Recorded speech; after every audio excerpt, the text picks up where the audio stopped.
Good afternoon, Mr. Greg and all my friends. Today I will explain case study case about a patient's right to personal medical information. Before we start, let's pray together. In the name of our Father, and Son, and Spirit. Amen. God, thank you for the blessing we have received from you.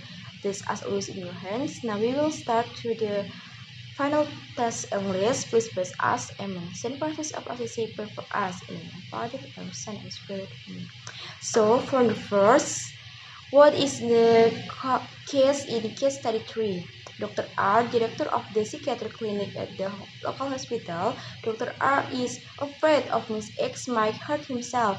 Therefore, he transferred the question to Dr. A, the district psychiatrist, who decided to call Miss X for medical examination.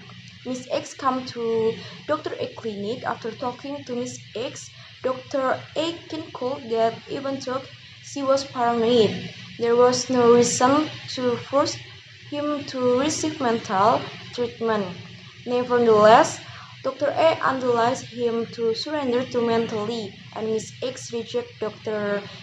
A proposal. Miss X felt that she was taken as mental ill. Next, who experiences and treats mental illness? The person experiencing mental illness is Miss X, then the one in charge is Dr. R and Dr. A. When did this case occur? This case occurred in 1999. Next, why should doctors provide information in a appropriate way to patient? Because the patient's right to receive medical information is due to the patient's dignity as a human being, but the doctor must consider the impact on the patient's mental and physical state as result of exposure. Psychiatrists have the right to provide information on the patient condition. Thus, the patient understands the information provided and has the opportunity to ask questions that are clarifying before being asked to make a decision that will be made later. And next, where did the case take place? Medical examination at the psychiatric clinic local hospital. And the last about how did the court act in handling the case. The court concluded that the starting point was the patient's right to receive medical information. Information about the patient condition is not the personal property of doctors or medical information. Information is the property of the patient, and psychiatrist retains this information in good faith. The patient's right to receive medical information stems from the patient's autonomy and dignity as a human being.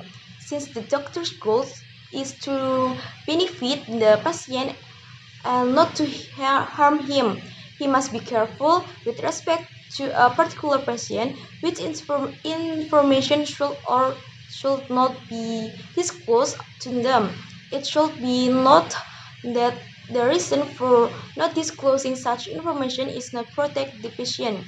Decision can be made with the framework of an ethics committee and external body which will consider the importance of providing information to patients as part of their basic right to dignity and respect on the one hand, and their fear of harm them on the other hand. So that's all from me. I hope what I say can be useful for all of you. Thank you. Before we conclude, let's close with a prayer. In the name of our Father, our Son, and the Spirit. Amen. God, thank you for the blessing during our lifetime. We are grateful and thankful for your participation and guidance on final test English. Now also you bless us who will continue today's activities.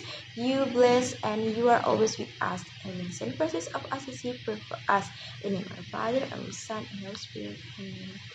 Goodbye. Thank you.